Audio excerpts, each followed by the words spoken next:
Lampung, korban Syekh Ali Jaber mengungkap sikapnya pasca kasus yang menimpanya di tengah kunjungan pihak pemerintah.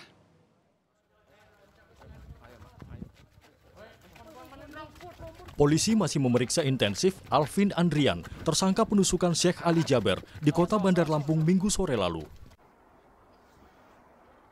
Sementara di Jakarta, Syekh Ali Jaber hari ini menerima kunjungan Kepala Kantor Staf Kepresidenan Muldoko. Senin malam, Syekh menerima kunjungan Menko Polhukam Mahfud MD di kediamannya. Syekh Ali Jaber menyebut luka tusukan di bahu kanannya sudah membaik dan menyerahkan sepenuhnya kasus ini ke pihak kepolisian. Syekh Ali Jaber juga meminta seluruh masyarakat tenang dan tidak mudah terhasut. Saya berterima kasih kehadiran Pak Menteri bisa silaturahim, dan sebenarnya saya biasa panggil guru, dan tidak biasa panggil Pak Menteri. Ya, jadi saya sangat kagumi kehadiran beliau, di perhatian menjadi ini sangat berharga bagi saya, dan alhamdulillah kondisi saya sangat membaik. Bahkan semenjak kejadian ini, alhamdulillah saya dapat perhatian dari aparat keamanan, semua turun tangan, mulai dari Pak Kapolda, bahkan Dandim, Kodim, semua. Jangankan hanya polisi, semua TNI pun ikut memperhatikan dan menjaga selama masih saya berada di Lampung. Dan alhamdulillah kembali ke Jakarta dalam kondisi sehat rohani dan sehat jasmani. Ya, bekas-bekas sedikit luka, tapi insya Allah masih bisa diatasi, alhamdulillah. Saya juga berpesan kepada seluruh umat, mohon tetap tenang, jangan terlalu gampang diterpancing dan diadu domba di antara kita. Ini kejadian qadarullah, tidak dikaitkan dengan apapun, dengan isu apapun. Dan insya Allah, sebagaimana saya sepenuhnya memberikan kepercayaan kepada pemerintah, khususnya ke aparat kepolisian, dan kita doa bersama dan kita sinergi bersama aparat kepolisian, insya Allah kasus ini bisa tertuntas dan mudah-mudahan tidak terulang lagi, dan kita semua bisa baik-baik dan bahagia, dan insya Allah negeri kita aman sejahtera. Amin. Alvin Andrian, tersangka penusukan Syekh Ali Jaber, hari ini diperiksa intensif penyidik Mapolresta Bandar Lampung bersama tim dokter dan psikiater. Orang tua tersangka saat dimintai keterangan membenarkan dugaan kelainan jiwa yang dialami putranya. Penyebabnya awalnya, Pak? Ya mental aja, karena gangguan aja. Sekarang kambuh lagi atau gimana sih, Pak? Ya mungkin. Pas dirawat? Seminggu. Seminggu dirawat di RSJ, Pak? Oh, selebihnya di rumah? Kepala Bidang Humas Polda Lampung, Kombes Syahwani Pandra Arsyad, menyebut penyidik terus mendalami semua informasi terkait tersangka, termasuk kemungkinan adanya jaringan lain di belakangnya. Ya, itu otomatis, ya artinya itu adalah penyidik dari semua informasi yang didapat terhadap tersangka ini tentunya akan membuat terangnya suatu perkara, sehingga apabila nanti tersangka akan disidangkan atau kami sesuai dengan crime justice system, jadi sistem peradilan tindak pidana, dan apa yang kami lakukan ini harus sesuai dengan scientific crime investigation. Penyidikan tindak pidana yang kami lakukan ini berdasarkan tindak pidana sistem yang berdasarkan ilmiah. Jadi bukan katanya, tetapi kami menggunakan saksi ahli, sehingga semua berkas ini yang bisa menentukan tersangka atau pelaku ini bersalah dan sebagainya adalah nanti hakim yang memutuskan. Kami menyiapkan semuanya, fakta-fakta yang ada, dan untuk sementara pelaku patut diduga dan sudah kami tahan. Demikian. 14 September kemarin, Menko Polhukam Mahfud MD meminta penyidik terus mendalami semua aspek terkait pelaku. Mahfud menegaskan pemerintah tak buru-buru menerima kesimpulan gangguan kejiwaan tersangka. Dasar pengakuan keluarganya, si penusuk ini sakit jiwa, tapi kita belum percaya. Kita pasti akan tahu dia sakit jiwa betul atau tidak, itu nanti sesudah diselidiki. Kan pasti ada tetangganya, pasti ada jejak digitalnya. Kalau memang orang sakit jiwa, jejak digitalnya itu kayak apa, keluarganya melihatnya kayak apa, tetangganya melihatnya kayak apa, teman-temannya melihatnya kayak apa, baru kita bisa menyimpulkan dia sakit jiwa. Oleh sebab itu sampai saat ini kami atau pihak aparat terus akan menyelidiki bagaimana latar belakang dan apa jaringan yang ada di belakangnya anak ini. Kasus penusukan Syekh Ali Jaber terjadi saat sedang menghadiri pengajian wisuda tahfidz Al-Quran di Kecamatan Tanjung Karang Barat, Bandar Lampung, Minggu sore lalu. Warga di lokasi bergerak cepat menangkap pelaku dan menyerahkannya ke polisi. Tim Liputan, Kompas TV. Saudara, lebih jelas perkembangan pemeriksaan tersangka kita bahas bersama Kabid Humas Polda Lampung, Komisaris Besar Polisi Zahwani Pandra Arsyad. Bung Pandra, selamat malam. Kombes Pandra dengan Aiman, Kompas TV Jakarta. Pak Pandra. Selamat malam, Mas Aiman. Selamat malam, Pak Pandra. Selamat malam, pemirsa Kompas TV. Baik, Pak Pandra, ini saya ingin konfirmasi dulu Pak terkait dengan gangguan jiwa atau tidak, karena itu yang kemudian menjadi perbincangan hangat beberapa hari ini. Saya harus kemudian mundur ke belakang ketika kemudian pernyataan ini pertama kali diungkapkan oleh Kapolresta Bandar Lampung, Komisaris Besar Polisi Yan Budijaya, yang mengatakan bahwa AA, ya Alpin Andria ini, sudah mengidap gangguan kejiwaan sejak tahun 2016 yang disampaikan oleh orang tuanya. Saya ingin konfirmasi dulu terkait dengan itu Pak. Benar demikian disampaikan oleh Kapolresta Bandar Lampung, Komisaris Besar Polisi Yan Budijaya?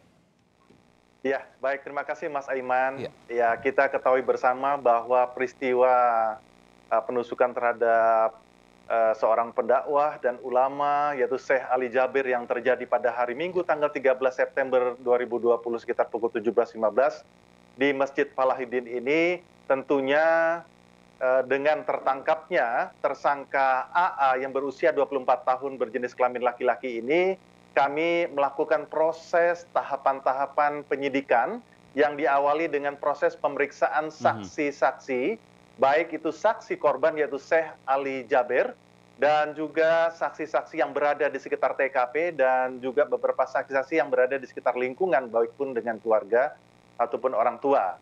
Namun penyidik dalam hal ini melakukan baik dari Polresta Bandar Lampung dan Polda Lampung, dalam ini Direktorat Reserse Kriminal Umum, juga melakukan proses-proses yang sesuai dengan yang kita ketahui dengan scientific crime investigation. Betul. Artinya sesuai dengan proses penyidikan tindak pidana yang ilmiah. Artinya apa yang diketahui oleh saksi, apa yang dialami oleh saksi, dan apa yang dilakukan daripada pelaku ini yang menjadi titik pokok permasalahan dalam proses penyidikan perkara ini. Ya. Bagaimana diketahui, tersangka AA ini melakukan tindak pidana dengan cara melakukan penusukan kepada korbannya yang berada di wilayah apapun di halaman Masjid Falahidin ini, tidak terlepas dari niatan yang dilakukan oleh pelaku. Jadi kami tetap fokus kepada Proses hukum.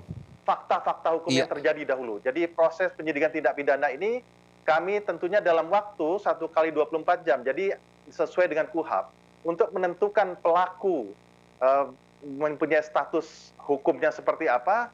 Semenjak kejadian tanggal 13 September 2020, itu kami melakukan gelar perkara, kemudian memeriksa saksi, mengumpulkan barang bukti, sehingga pada tanggal 14 dapat kami menetapkan status seseorang, laki-laki tersebut dinaikkan statusnya menjadi tersangka dengan beberapa persangkaan pasal yang berlapis. Artinya kami di sini on the track untuk membuktikan pelaku ini sudah ada niatan. Jadi sudah ada niatan untuk melakukan pembunuhan, walaupun pembunuhan itu adalah yang direncanakan. Kemudian dari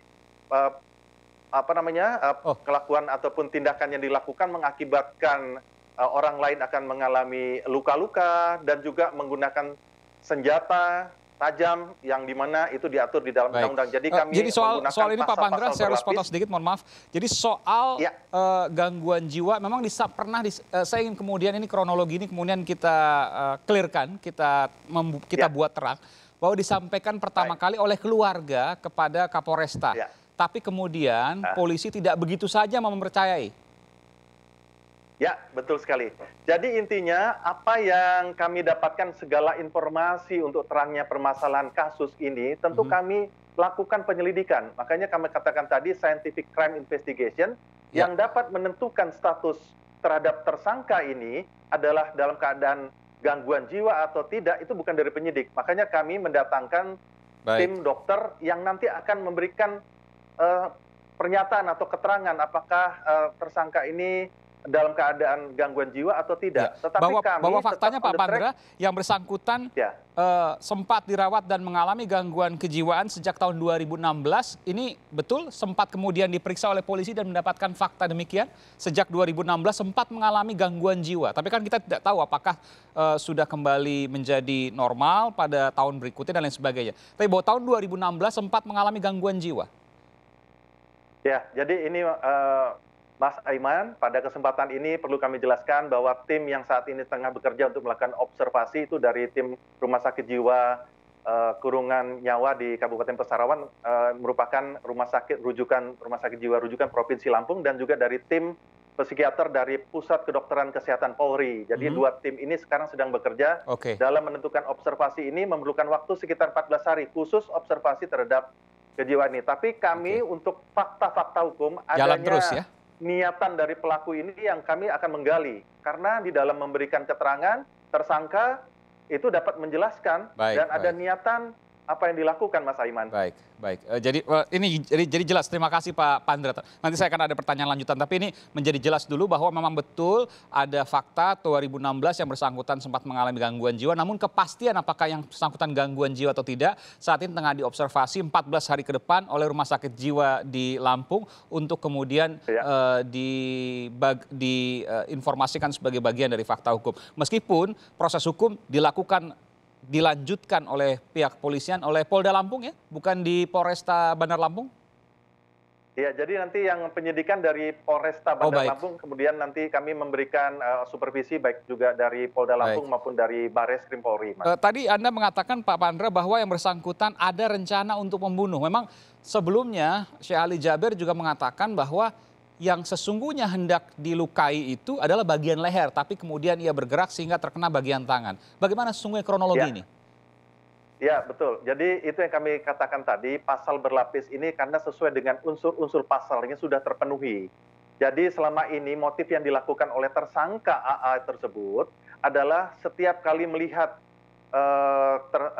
melihat korban ataupun Syekh Ali Jabir dalam beberapa tayangan-tayangannya ini selalu dia terbawa perasaan-perasaan yang merasa tidak nyaman bagi diri dia. Halusinasi? Dan sehingga suatu ketika, ya. Semacam halusinasi? Saya belum bisa menjelaskan seperti itu, hanya itu dalam fakta-fakta di dalam investigasi kami, dalam interogasi kami, seperti itu. Jadi kenapa pelaku melakukan tindakan atau perbuatan melawan hukum ini, dia katakan seperti itu. Jadi selama ini, tayangan yang ada di berbagai media yang sering dilihat oleh pelaku ini hampir sudah begitu ada beberapa waktu yang lama. Jadi sering lihat di media-media, di media elektronik, sehingga merasa ada terbayang-bayangi, yang merasa tidak tenang dan lain sebagainya. Ini yang mengibatkan. Dan kebetulan pada hari Minggu tanggal 13 September 2020 itu ada kegiatan Hafiz Quran yang dihadiri oleh penceramah dan ulama dari Syekh Ali Jabir, di mana rumah tersangka pun juga tidak terlalu jauh. Dia mendengar kehadiran adanya Syekh Ali Jabir, dia punya niatan langsung mengambil barang bukti berupa sebilah pisau, dan pisau itu sempat sempat dibawa, dan itu sudah ada niatan seperti itu. Sudah ada membawa pisau. Ini pisau dapur ya? Atau pisau khusus, misalnya belati khusus? Tidak. Jadi ini adalah pisau ataupun sebilah pisau yang biasa digunakan dalam keseharian di dalam keluarga tersebut, keluarga pelaku. Jadi memang pisau ini adanya di dapur. Pisau yang biasa digunakan dalam aktivitas, dalam kegiatan rumah tangga ataupun di keluarga pelaku. Demikian Mas Andan. Kemarin kami juga sempat mewawancari Syekh Ali Jabir yang mengatakan bahwa tampak kemudian Syekh Ali Jabir meminta maaf bahwa yang bersangkutan tampak sekali kemudian hendak melukai dan terlatih. Apakah pernah diselidiki bahwa yang bersangkutan pernah katakanlah mengalami pelatihan di suatu tempat tertentu yang terkait dengan bela diri tertentu misalnya, untuk tujuan tertentu misalnya? Ya, baik Mas Aiman, karena proses penyidikan ini masih terus berjalan ya, karena kita sudah kali 3 kali 24 jam dari tanggal 13 sampai sekarang hari ini, tentunya semua informasi yang didapat digali oleh para penyidik. Nah, inilah kesempatan kita, informasi ada, apa yang dilakukan oleh tersangka selama ini, yaitu habitual action, aktivitas sehari-hari, apa yang dilakukan diri pribadi dia, kemudian dengan keluarga, kemudian dalam lingkungan, apa yang interaksi dengan siapapun, kami akan gali informasi sebanyak apapun dan nanti akan kami kembangkan di dalam proses penyidikan sehingga berkas perkara ini betul-betul terang dan dapat nanti dipertanggungjawabkan di muka persidangan sehingga nantinya mempunyai punya kekuatan hukum yang tetap dan putusan hukum yang nanti diputuskan oleh hakim dan nantinya juga mempunyai rasa keadilan kepada masyarakat. Jadi transparan dan tuntas begitu Pak Kombes Pandra ya. Terakhir Pak Pandra, saya ingin menanyakan bahwa jadi prosesnya akan berlangsung terus. Yang menentukan nanti apakah proses ini bisa lanjut atau tidak adalah hakim melalui hasil dari pemeriksaan kejiwaan yang bersangkutan. Koreksi kalau saya salah. Betul demikian? Ya, seperti itu. Rencana kami seperti itu. Memang karena penyidik itu kan mengumpulkan semua fakta-fakta yang ada, kami akan menerangkan fakta-fakta yang ada. Bahkan hari ini kami sudah menyerahkan SPDP terhadap tersangka AA kepada jaksa penuntut umum. Jadi tentunya di sini kami sangat fokus terhadap kasus yang menimpa Syekh Ali Jabir ini. Jadi sekali lagi dipastikan bahwa kasus ini akan berlanjut sampai ke pengadilan. Ya, demikian Mas. Baik, nanti apakah keputusan hakim A atau B atau C nanti serahkan kepada proses pengadilan, tapi yang jelas polisi akan terus melanjutkan ini ke kejaksaan dan hingga ke pengadilan. Betul sekali Mas Iman. Baik, terima kasih Komisaris Besar Polisi Zahwani Pandra Arsyad, Kabid Humas Polda Lampung, telah memberikan informasi yang lugas, jelas, transparan, dan kemudian kita berharap nanti kasusnya tuntas. Terima kasih Pak Pandra atas informasinya. Sekali lagi terima kasih. Kami menghargai apa yang kemudian disampaikan.